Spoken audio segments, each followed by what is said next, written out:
by Red Media in partnership with TSN. It is season 6 of the Rain Dregs Hockey Podcast, presented by our title sponsor, Tim Hortons. Celebrating the return of warmer weather is a Canadian rite of passage, and trying new drinks in Tim's cold beverage lineup is the perfect way to toast the season, and it does feel like summer is here. So their new Oreo Mocha Ice Cap is a twist on Tim's iconic Ice Cap, made even more irresistible, with a blend of mocha flavor, Oreo cookie pieces in every single sip. And Ray, backed by popular demand, the epic Oreo double stuff. Ice Cap with Oreo cookie crumble. You've got some vanilla syrup mixed in there, vanilla flavored whipped toppings, and of course, more Oreo cookie crumble on top. How are you doing? You're in Vancouver. You're basically in the home office. You look refreshed. Ready to roll. I don't know if I'm refreshed, but I'm home, and I feel like I watched a couple of games yesterday. Had a good Mother's Day. Happy Mother's Day belatedly to all the moms out there, and hope everybody get a chance to send their mom a note. And my guys remembered, which was really quite impressive. Any prodding by Dad? Did you say, "Hey, dum-dums, don't forget"? About a week ago, I said, "Hey, you guys, don't forget." And then Riley's away on he's finishing up his soccer tournament today, and Reese walked into the little town square and bought flowers, and I was like, "Wow, that was really nice." So Mom was all happy with that, and we had a good day. How about you guys? Same. It's always the thought that counts. So when one of the kids comes in the house with the $4 grocery store potted plant, you have to remind, it's the thought that counts. Number one, he remembered. And so number you're two, saying it's this about is Mason. the day. This is about Mason and not Katie. I can't confirm nor deny, but I did say he. But anyway, it was a good day. So nice weather here. Awesome. Beautiful morning. We're good to go. Ray, let's get into the Tim Hortons headlines. And I feel like I repeat myself every episode because every postseason has multiple storylines in every season, every series. This year, I don't know, it just seems there's a little bit extra juice or spice or whatever in all of the series. So we know that the second round is heating up across the board. You've got Winnipeg, Edmonton, Carolina leading their best of sevens. Florida and Toronto tied at 2. But I want to begin in Dallas just because of how weird that game kind of evolved. All right. So the game-winning goal is credited to Alex Petrovic. He kicked the puck toward the net. So it goes in off Connor Hellebuyck. There was a lengthy review before it was determined that Hellebuyck, in fact, propelled the puck into his own net. So I don't know about you, and it wasn't the Jets that came at me first, believe it or not. It was from a couple of teams outside of the postseason, not even in the playoffs, management types who were like, I don't know where the interpretation of that rule is because I don't see it and that application in the rule book. And it wasn't explained immediately after the fact. The NHL put out its release saying, okay, we determined that the kick puck did not go in off Petrovic's stick. It actually went in and was propelled into the net by Connor Hellebuyck. But that's a tough dissection. I'm not challenging the Situation Room. It's just I can appreciate the confusion by not just Winnipeg Jets, who to say the least, were confused, putting it mildly, post-game. Right. But that's where it gets a little slippery this time of year, right? Is how, doesn't matter how we or they, being the teams, interpret the rule. It's how the Situation Room and the on-ice officials interpret the rule and how it's applied. No, but I think it does matter because if people can't interpret it clearly, then the rule's wrong. So, Dregs, we've worked together for a long time. I've had this idea that it's just one thing that I think would be super helpful is that the rule book, I use this line, is like the tax code. Nobody understands it anymore. It's just there, and then when you've said that lots of times. Oh man, so why don't we just look at the rule book? They have all these rulings now. Yeah. The Situation Room has all these rulings. Go back 10 years and say, each one of these rulings, which rule does it apply to? Is it clear? Rewrite the rules. You could start at the first page of the rule book and in one summer have a committee go through it and rewrite the rules so that general managers from other teams are not phoning you saying, hey, I don't see this rule. I don't see the interpretation. They would be able to understand it. I think it's a quagmire that sits there that nobody really wants to touch, except if you could just dig into it, I think it would be really helpful. Like, so if I'm to play this rule out, so I'm standing at the blue line and the puck bounces and I punt it towards the net, but it's going wide. But the goalie goes out and goes to play it, but turns and bumps it into the net. That counts. Yes. That's what they're saying, right? That's what they're saying. That Hellebuck propelled it into his own net. But if I kick it and it hits off one of their defensemen and goes in, that doesn't count. Right. Yeah, because it was propelled off the skate of Alex Petrovic in that case. Yeah. How about clarify the rule into one thing? If you kick it and it goes in the net, it doesn't count. Like if that's what you want the rule to be. You can't. I find the rules start twisting themselves into knots to make it fit, and I'm like, that's just not the way it should be. It should be in a much more simpler form. Now, it always sounds more simple, but I think that's a great example of how convoluted the rules can get. Can you imagine? You're standing there. Say that was a Winnipeg play. Yeah. Okay, let's flip this. The game's in Dallas. Those two refs are standing there looking at a tablet, and the people in Toronto are telling them what the final call is going to be. Then they've got to go out there and in front of 18,000 people tell them, oh, yeah, that goal counts. Your team just got it. Ooh. It took it in the ear. It's I don't think it's I think it could be much more efficient, the rule book, and I think it would take away a number of scenarios. Dregs, I bet you we've had 10 this year like this. We don't even remember because the year's long. Okay, let's clean up one other official related item. Mason Marchment earlier in the game, I mean, clearly frustrated with the officiating, and you could see it kind of boiling, right? Like there were a couple of things where he thought there should have been a call against him and there wasn't a call. So in this particular incident, again, clearly frustrated, he goes to engage with Graham Skilleter and taps him on the shin with his stick. Now, we see it in slow motion, so it always looks more exaggerated in slow-mo replay than it is in actual real time. And so people on social media are like, oh my God, that's abusive official. Give him 10 games. You can't do that, all this stuff. So I can't share where I got it from, but I believe that Marchment apologized after the fact because, he's like, whether it's a big deal or isn't a big deal, I shouldn't have made any contact, period, as insignificant as it was.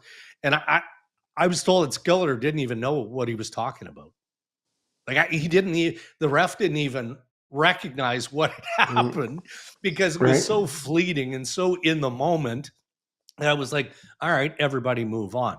But I think, again, it's a byproduct of what we do in television, right? We have access to all of these cameras, all of these angles, and we want the juice. We want the controversy. We want the salacious. But in this case, okay. So I'm gonna take the other side of this. Is that the league loves to talk about the slippery slope. They love that. They started it with review. That's one of their favorite terms, and so. I'm looking at the play, and Skilleter's looking in the distance, right? He's looking at the play in front of him, and you can tell because he doesn't even look at Marchment. He doesn't even. It doesn't even jolt him to, oh, what was that? So he doesn't even look at him. So I get that it probably didn't phase him, or he didn't even really get it. It didn't really affect him. So what happens if you're in a scrum and the scrum's broken up? And this happens, the linesman will be there, enough, you got to back up. And what if you're just frustrated, Drags, just like what you said, and you give him a little shove in the shoulder? Now what do? It's not much. Yeah. It's just a little shove. Now what do? That Yeah. was Marchment's. He's an emotional player. He's a flopper. Like he's always flopping around, and Yeah. he's always in the. He's always in the mud, kind of, right? Like he's in the middle of the play. Somebody's hurt. His stick goes flying in the air all the time. Like, so he's an emotional guy. He wears it. You see it. I think at the very least, they have to discuss with him. Yeah. I think they got to fine him. If you can get fined for just about anything, my gosh, you got to be fined. I disagreed with a lot of officials a lot of the time. And you never whacked one with your stick. I don't know what the hell he was thinking. Like, what is he doing? And if he gets away with no penalty or a minimal penalty, he should be considering himself really lucky. Mikko Rantanen, another big game, right? 3 he's points. Good, yeah. How's that deal working out? Yeah, 17 points in his last 6 games. And to that point, Nazem Kadri, did you see his tweet? Quote, I did not. Rule number 1, you always keep the dogs. #96. So that's what Naz is saying to Colorado. Maybe even Carolina. I don't know. You always keep the dogs and Mikko Rantanen. Pete DeBoer said post-game, it's the best performance that he's seen with a player on any of his teams. I mean, that's high praise from Pete DeBoer, who's been through a lot at the NHL level. Do you ever look at like an app and you're checking the scores? So at some point in that game, I started recording it. Cammie and I went for a walk. We were gone for about an hour.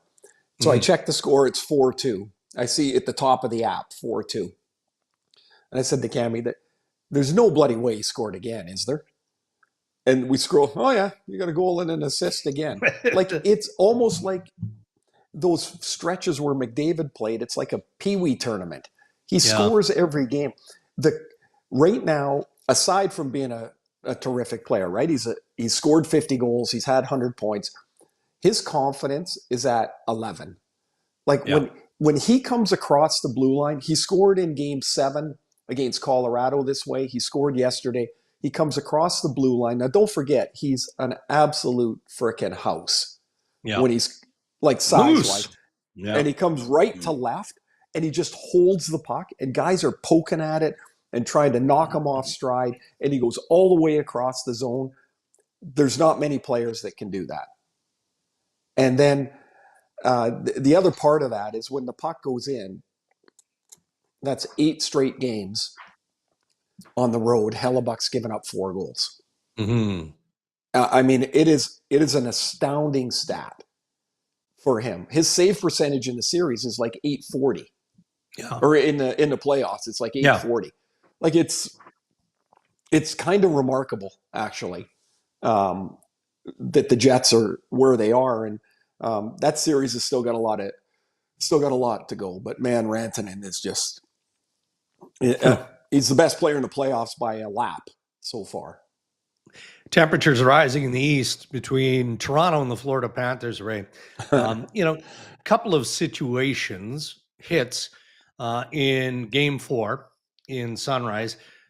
Kulikov tagged Marner. Now, it should have been a penalty, I think. It should have been a penalty. Yeah. It did look like Marner was dipping a bit, but doesn't matter. That's a penalty.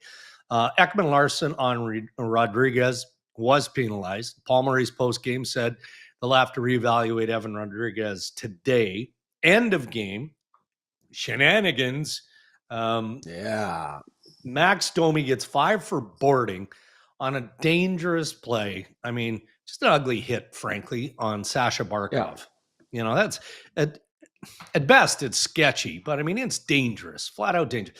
I don't get the sense, and we're recording this episode Monday morning. I don't get the sense they're going to suspend, but you talked about a fine for Marchment.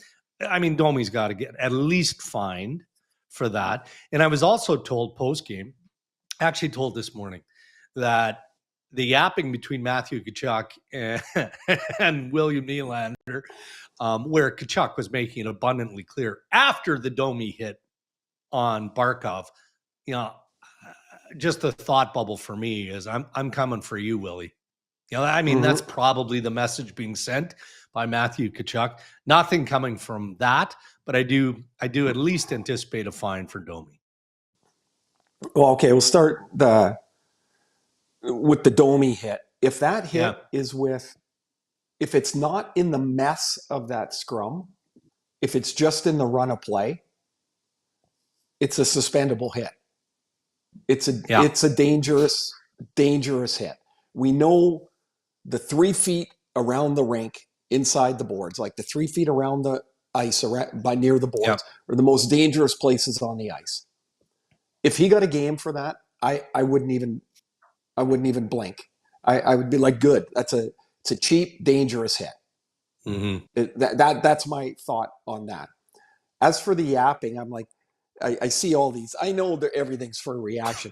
Oh my gosh, he told him he's going to get him. Do you know how many times that happens in a game? do people have any idea? You get most players. Well, I don't know. I can't say most players. I can't tell you how many times somebody said, "I'm going to kill you." Today. I didn't often think they were trying to, but it goes in your head. You're like, man, that guy's pissed at me, and you keep a half an eye up, right? Like that's all that is. Like it is nothing but air. No. And when it gets to game 5, do you really think Matthew Tkachuk is like worried about, I told Nylander I'm going to take a shot at him. I'm going to chase him around. No, you know what he's worried about? I got to make a play here to help our team win. Agreed. So I'm actually thoroughly entertained by that stuff. I really am. Because, Nylander's kind of sitting there and just the way he is, he's like, oh, beat it. Right? Like, yeah, exactly. And there's Nyes, that monster, reaching over top, and he's like, hey, what about me? And I'm like, I love that stuff. So I just, it just entertains me. That game brought up a couple of questions though, didn't it? In the first 125 minutes of the series, Bobrovsky gave up 11 goals. Yeah. Stumbling around all over the place at the start of game 3. Since that time, since the Tavares goal, he's given up 2 goals since in 130 minutes, because there was the 15 minutes of overtime. Both of those goals deflected in off his defenseman. The Leafs have not beat him clean since the Tavares goal that made it 2-0 at the start of game 3. That's one thing. I thought Joe Woll was terrific yesterday. He totally did his job. Absolutely did his job. I'm not certain. I don't have the real feel for it. Matthews is just not right. He's always. I said this last time. He's a little bit behind the play. His skating doesn't have great pop to it. Like I'm used to seeing, because he's such a big, powerful guy. Like when he skates and he takes the puck wide, like everybody backs up. Right now, that's not happening.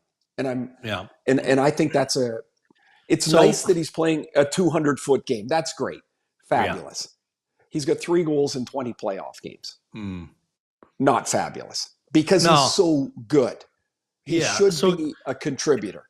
As an offensive player, explain this to me. And times have changed. Like, I get it on the radio, and this week is going to be all about that, at least the next couple of days until they're into game 5. Is Matthews hurt? Is Matthews hurt? I got it this morning from Koliakovo and Korolny. And all I can say is no. But it's possible that he's feeling something, to your point, that is hampering him. Doesn't mean he's hurt. Doesn't mean that the doctors are monitoring something for the Toronto. He just doesn't feel well enough physically to do what we're normally watching Austin Matthews do. Does that make sense? Sure, because I think you could ask the greatest players that have ever played the game, and they'll tell you that when their confidence when the balloon gets a hole in it a little bit, it's hard to stop. And pretty soon, nothing feels quite right. The way you skate, the way you handle the puck, the way you see the play, everything's just a little bit off. He's missed the net 23 times in the playoffs. The net has been anchored in the same spot for 200 years. It doesn't move. He's a great shooter. Florida blocks a lot of shots, so he's trying to shoot the puck around screens. That becomes where some of the misses are. Sometimes the puck just can't get there. Also, now when you press and you stress, and anybody 3 goals in 20 games is going to do it to you. You try, instead of shooting at the middle of the net, you think every shot's got to be perfect. You don't think it, it just deliberate. happens. Yeah. And he doesn't look as he normally would. The other thing is, in the game yesterday, it's 1-0. Florida gets a power play. Nyes gets a breakaway. Doesn't score. Yeah. Nyes got robbed a few minutes earlier at 1-0 again. Bobrovsky made a save. Nyes kind of mishit the shot, but still 2 amazing saves. So it's not like basically we've just moved the series a week forward, and it's a best of 3. That's exactly what's happened. And all the junk in the middle of it, you look at it and evaluate, and you go, here we are, best of 3. And most people felt these teams weren't that different. Like, there wasn't a great span. And this is a great example of the league's parity. They wanted parity, and all these series are all so tight. Okay, we'll preview the big game in Edmonton momentarily. Craig Berube didn't hint. He just honestly acknowledged the question about potential of a lineup change. That doesn't mean Nick Robertson is coming into the lineup. But does it make sense to you? Would you tinker with that top 6? Would you consider moving Nylander up with Matthews, maybe Marner down with Tavares? I would. I would think about Robertson because they still don't generate a lot. Yeah. Even though, I guess, if you look at the first 3 games, they scored 4 goals in every game, and you're like, well, wait a minute, like, how much that more second line was dynamite, right? Yeah, don't. The flipping of the wingers, I never really mind that, because it's not like you're not giving somebody a step down. You're giving somebody different. Maybe it's a different look, right? The one thing that was interesting was Florida went with Lundell against Matthews, and went pretty shift for shift with that. They won't be able to do that on the road. Right. And so maybe that's somewhere that they can break loose a bit. But they've got a couple of guys, like that third line it's gone. Yeah. For them. Yeah. Like, the Florida line, which I guess technically is their third line, the Lundell line, has been a clear winner if you're matching up lines. Yeah. And so, McMahon looks like he's lost his way, like he's a little overwhelmed a bit here right now. But he should have in his head just simple and bang some bodies, crash around a bit, use my size. If Robertson goes in there, does he give you a little bit more dash? Does he, which he does. And he does. He can score, like, he needs 1 shot, right? Where some of the other guys need about 11. And that's on any team. So they've got 2 days to ponder it and to think about it. And you got to remember, if you say, oh, we'll just take 1 guy out, does that affect your penalty kill? Does that affect your late game defense? Like, it's a lot more complicated than just 1 guy in, 1 guy out. All right, game 4 in Edmonton, Ray. Stu Skinner in net. Cal Pickard is listed as day-to-day, told he could be at least a week. So before we look forward, again, let's look back, because, look, the playoffs are built on a break here or there. But talk about a break to end that game in Vegas's favor. 0.4 seconds left. Puck deflected in by Leon Draisaitl. You know what? It happened so fast that everybody was surprised. I mean, Leon knew immediately. He's standing right there. Puck goes off his stick, hits the camera, and it immediately flashes right back out. So fortuitous, obviously, but isn't it more about the lead up to that play? And how did it even get in that situation for that to happen? Like, I mean, there's always breakdowns and mistakes that are made, but there looked like there were a couple at least that led to just the Hail Mary at the end of the game. Well, when the puck went in the corner, like there's 3 Oilers there, and the Vegas guy gets the puck. Yeah. So you're already in scramble mode. Like that means there's more people open behind you because you got 3 guys into that one corner. That had to be the greatest shot fake in the history of the game because 3 guys fell down.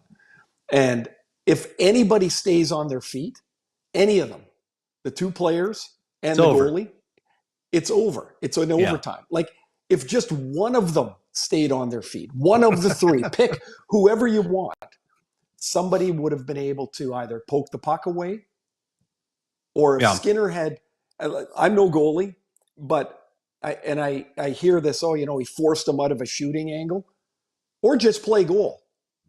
Yeah, why not? Like just stand there because he's already at a sharp enough angle.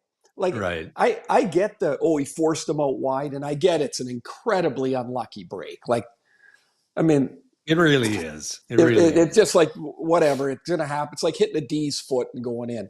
But they played that wrong about 3 different ways. And and now you've got a chance here if you're Vegas to, if you put together one more, it would really feel like momentum of the series would have changed if if you go back home 2-2. Now, I don't know if maybe you've got an update on Mark Stone, but not yet. But it didn't look like he's going to be like that. That looked almost like a little skate nick. And if it is, then we know those things take time. If it's not, maybe he's back a little sooner. But that's a big loss for them, of course. There's a sense of angst, concern in the market with Skinner in net. I think in Pickard, there was just a growing comfort with him there. Do you see the Oilers playing differently in the playoffs, specific to the playoffs, with Pickard in net than Stu Skinner?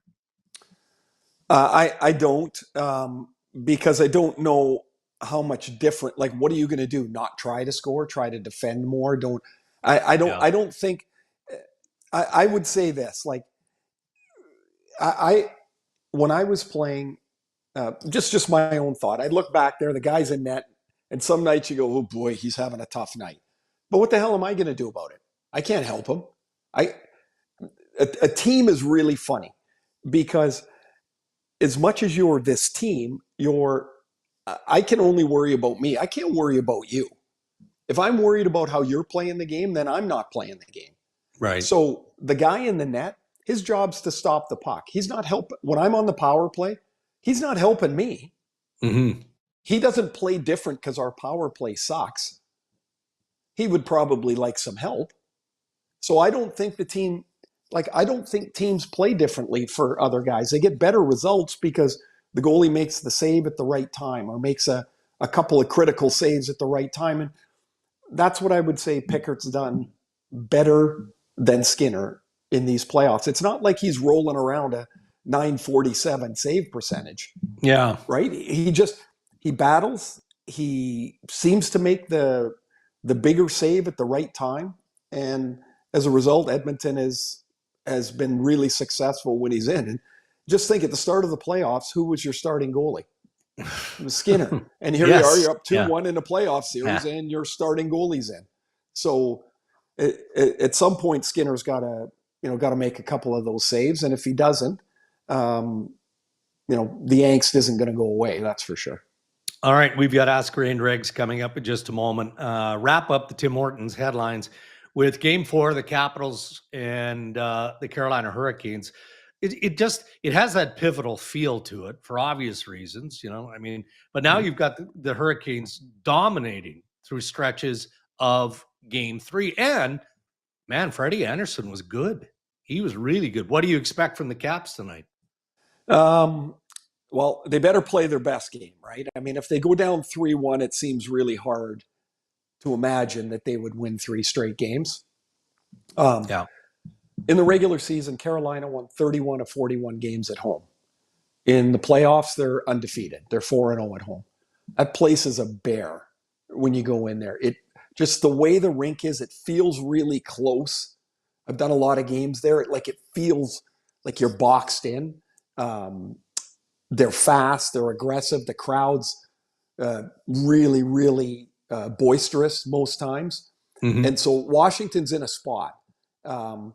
The Strome-Ovechkin pairing, I don't know if you can keep that at this point or if you've got to try something a little different. I know they've done it all year, but mm-hmm. the pace that Carolina plays is a real problem for those guys. The shot attempts thing, I know it's been overblown, and some people are like, "Oh, are we gonna keep talking about shot attempts?" Shot attempts for Carolina is a proxy for defense. That's all it means. If they've got it, you don't. If they've got it, you can't score. They get it, they shoot it, they get it, they shoot it. It looks a little chaotic. Rod Brind'Amour is, he says like really blunt things that are really fair and honest. He goes, everybody does the same thing. He goes, if you don't have a 2-on-1 or a breakaway or a man advantage rush, he's like, how else are you going to score? You shoot it at the net, you get a rebound. If it doesn't go in, you go get it and you shoot it again. And you're like, kind of makes sense, doesn't it? It's kind of what everybody does. As for Anderson, he's been terrific. This is not the type of team right now, Washington, and the way that the games have gone, that would stress Anderson and stress his game. The games that stress Anderson, mm-hmm. They're chaotic. They're lots of rebounds, lots of bouncing pucks and things. That seems to stress Anderson. Right now, he looks really locked in, and he does. The other part is he doesn't have to do much. I'm just going to see if I've got it. I think they've got 55. Yeah, Washington's got 55 shots in the series in 3 games. It's not a lot. 55.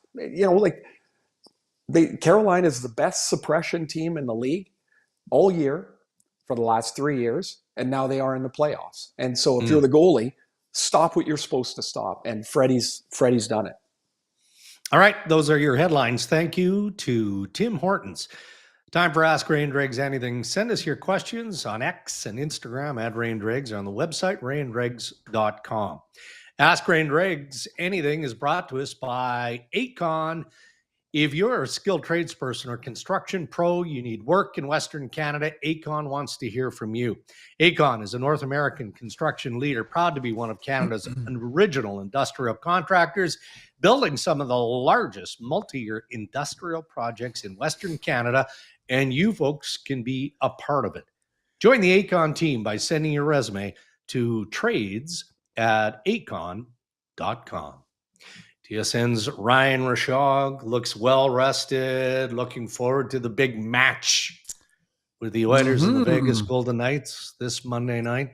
He's been collecting queries from the hockey world, making stuff up to try and jam us, Ray. That's what he does. Ryan? He looks rested, though. He did have some travel, though. Oh, you okay? I did. Yeah, because remember you left the last show. Oh, because you left the last show because I've got a flight. I got to get on a flight. I don't got your back. No, I'm tired. I'm sleepy. Ray's been grinding on the road all year, making every show. I get handed one trip and I go MIA for a week. Like 2 days on each side of the trip. I can't process how to make all this happen. By the way, before we start these questions, can we please have a discussion about our group texting and our group chats? And please. Zuby, you can even feel free to jump in here. Like, is it just me, Ray, or is Darren Dreger the worst contributor to a group chat ever? Like we send each other little interesting things and Dregs' contributions, Ray. I don't know what to say. Like what? They're off. Like what? They're off-putting. You don't like my sliced meat? What's wrong with that? Okay, do you want to see today's? Do we want to see today's? Yeah, let's see today's. Let's start with Drake today's. sends this. A bucket of leeches. Hey, look what my buddy collects. It's a bucket. Fun. For those listening in podcast form, it's a bucket with water and like hundreds of leeches in it. And he's not sending it in to be funny. He's sending it in like, hey guys, look. Neat. This is cool, Dregs. Yeah, well, look, it's my buddy at Lake of the Prairies, my neighbor, Dougie Haberstock. And, you know, I don't want to get into all the fishing technique, but if you harvest the leeches locally, which he does from a local pond, then that's best case scenario for walleye fishing. So he's got a leech trap, which he throws into a local pond, right? So he baits this trap, you ready for it? With a big chunk of bloody liver.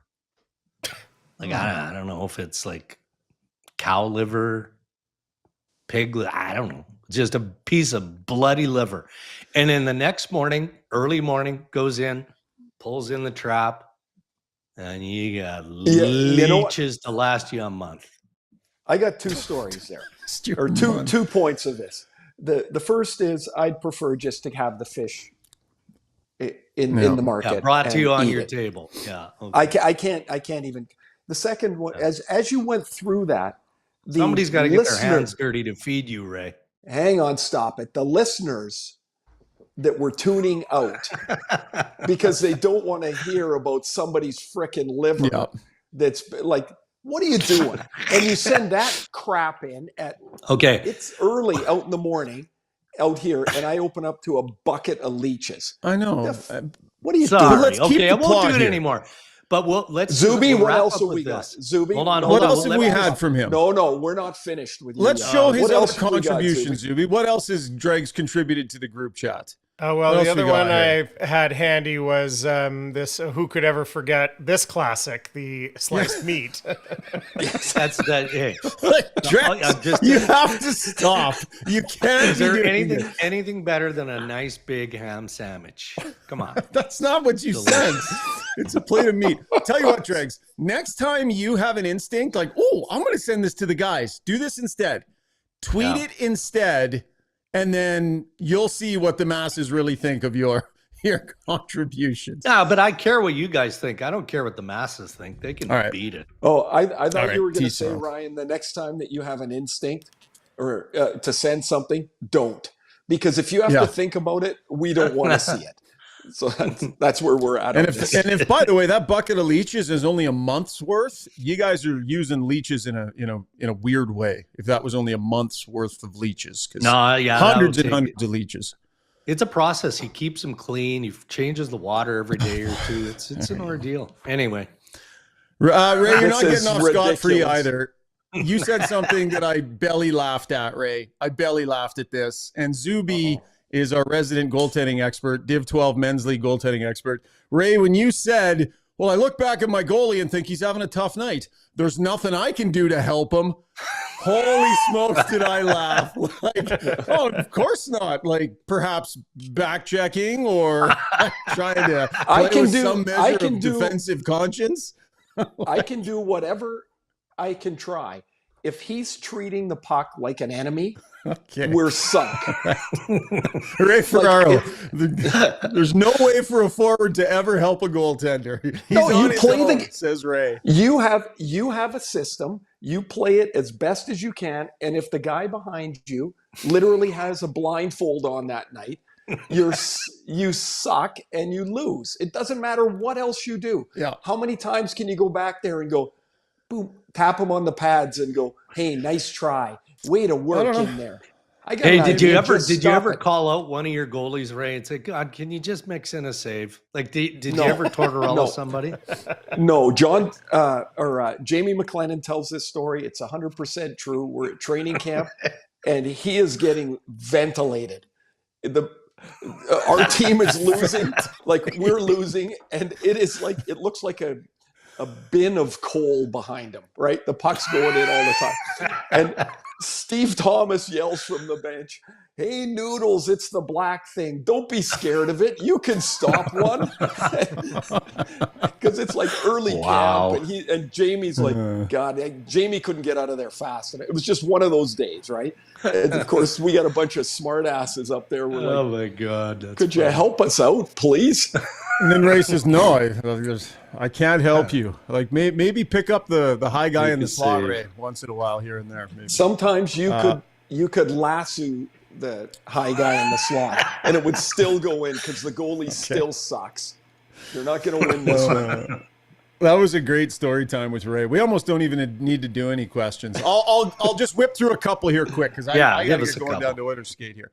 Okay, so one of the big questions, and I'm paraphrasing some of what got sent in. I'm just going to kind of put them in my own words. Yep. One of the big questions on this Oilers series right now is on Leon Draisaitl and Connor McDavid. It was a rough outing for Leon Draisaitl. We saw that in the last game. Ray, keeping them together or splitting them apart, we're at that inflection point right now where Chris Knobloch has this decision to make. We're going to go down to practice and see what he does. What do you prefer in this moment? Keeping them together or splitting them up? I like them apart to start because I think that forces the other team to try and match in the way they're most comfortable in, which is probably they're not going to be comfortable with either. And then just when the flow starts to be, okay, it's Draisaitl, then McDavid, and then the third line, and then Draisaitl and McDavid, and then I come back with both. So I prefer starting apart and then putting them together. And then as they adjust to that, then I take them apart again. I think they're such great players that Chris Knobloch always controls the matchup because the other team is not going to aggressively put their players out. They're always half on defense because every time they're looking over there, are these guys together or are they apart? And I like the change of that a little bit. Dregs? I didn't realize that you wanted Ray's opinion. He shared his opinion. I thought we were moving on. I mean, No, I like both your opinions on this. You watch this team, you know. No, I agree. I guess the one thing I would wonder about is, okay, yeah, it's great when you have the luxury of splitting them apart for everything that Ray said, as long as the people that you're playing them with are going. And we've seen the evidence where they were able to do that in the second half of the series against the LA Kings. And I think we've seen that maybe more fleeting against the Vegas Golden Knights. But if Knobloch can do it and they've got the horses to run with those two guys, then it makes a lot of sense. Yeah, I think there's a chance Leon Draisaitl could give him a pretty good game tonight. That was a tough way for that last one to finish. And if he's ready to roll, I want him at center. I want him at center if he's ready to put a game out there.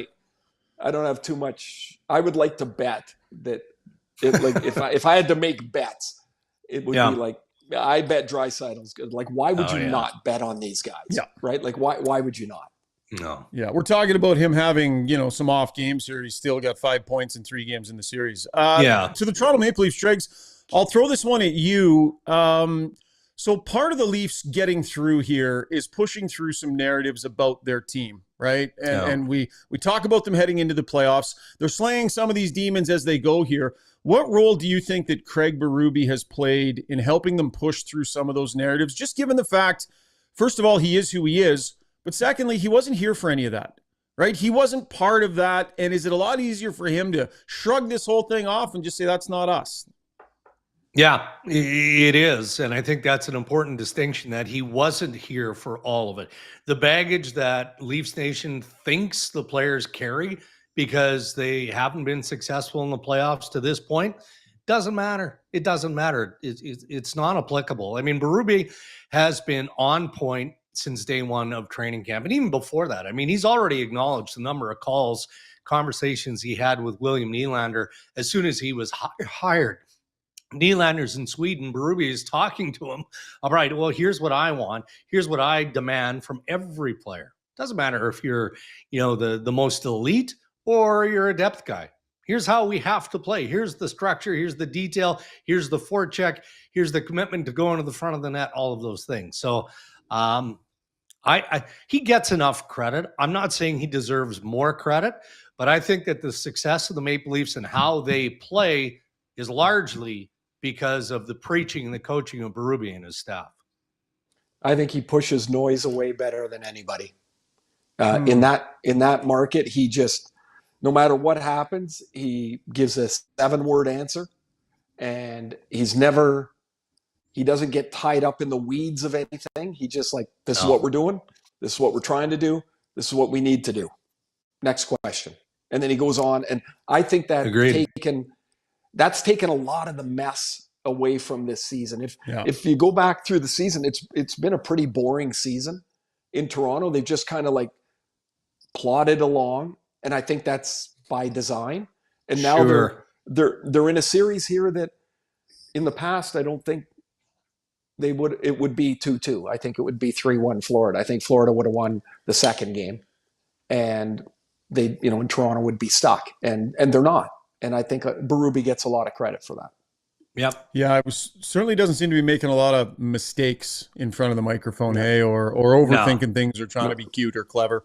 Okay, last one here, Ray. This Washington-Carolina series, the narrative is, compared to all these other series, it's different hockey to watch. It's a little different, and there's lots of discussion about that. But I ask you, just because it might not be as high-flying as entertaining, do you see a formula there being applied that, if it's Carolina that gets through, if it's Washington that gets through, is there a formula there that is going to give other teams trouble, despite the fact that we're not seeing as much excitement and electricity?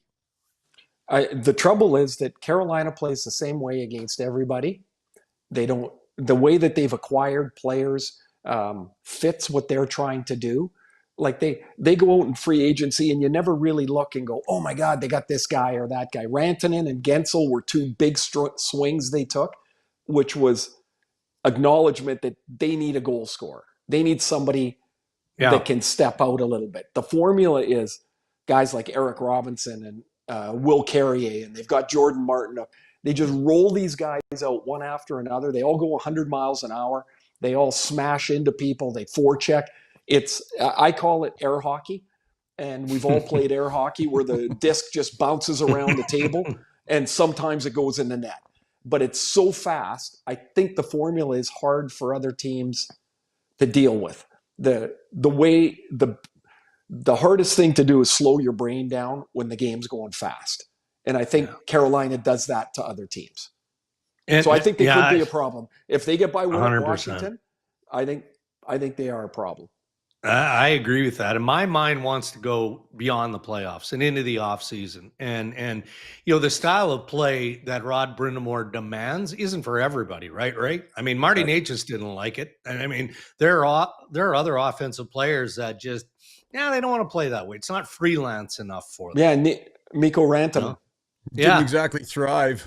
No. Yeah. But so I guess that's why I'm intrigued by the offseason. And I mean, I'm not writing the Canes off as a potential Stanley Cup winner here. I mean, there's still plenty of hockey left. But if you do get to the offseason, I'm curious to see what Eric Tulsky and Tom Dunn and then that group are going to pull off. Because if they don't win, it does feel like, go down this road every year, but it does feel like maybe it's a missing piece here or there, a top offensive player. And how are they going to acquire that? But you can see what the piece is.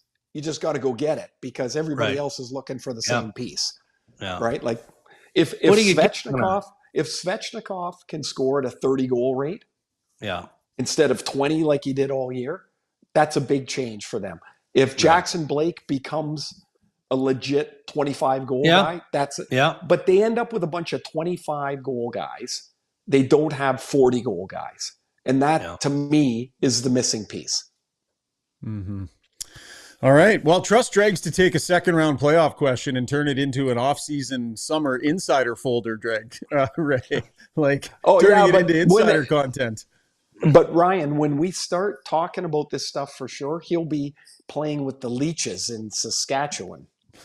Manitoba, but Anyway. Oh yeah, whatever. Manitoba, Are Saskatchewan. the leeches one bigger in province, Manitoba than Saskatchewan? In Manitoba have unusually large leeches. Those look like large leeches, bigger than what I thought a leech would look like. You never talked about the size of a man's leech. Okay, ever. that was Ask Ray and Dregs Anything, brought to you by our friends over at Acon. Enjoy the games, guys. Yeah, you too, Ryan. All Have right, a good Ryan. one. Thanks. You're such a bonehead. You really are. Do you have your travel itinerary yet? I guess I've you got do it for the most part. I've got it for the next 3 days. Okay. So And I'm how does going to it look? Toronto. I'm going to Toronto tomorrow. I do game 5 on Wednesday. I'm going to fly home Thursday because I've got a game Saturday, I think, but I don't know where. Right. And so instead of just hanging around a hotel, I'm going to come Yeah. home for a day, and Sure. and then I'm gone until the end of the 3rd round, and then ESPN's done for the year. TNT has the finals this year. Very good. So then you're just committed to the podcast for the entire Stanley Cup final. I'll be committed to the golf course, yes, and I got a lot of catch up to do here, and also it's we're in like literally the last couple of months here of Riley at home, so Yeah. we're trying to put all that together, and it's going to go fast, man. Going to go fast. It will go fast. All right, buddy. Well, safe travels. We'll be watching on Wednesday for the Leafs and the Panthers, and we'll reconnect here at some point later in the week. Yeah, we'll get on it, and have a good week, and we'll figure out the next day. Thanks for listening, everybody. You bet. And thank you to our sponsors, Ray, who continue to support Ray and Dregs, make this podcast possible. Our title sponsor, Tim Hortons, thank you. And thank you to Acon as well. Playoff hockey hitting full steam in round 2. Enjoy it all. And stay safe, everybody.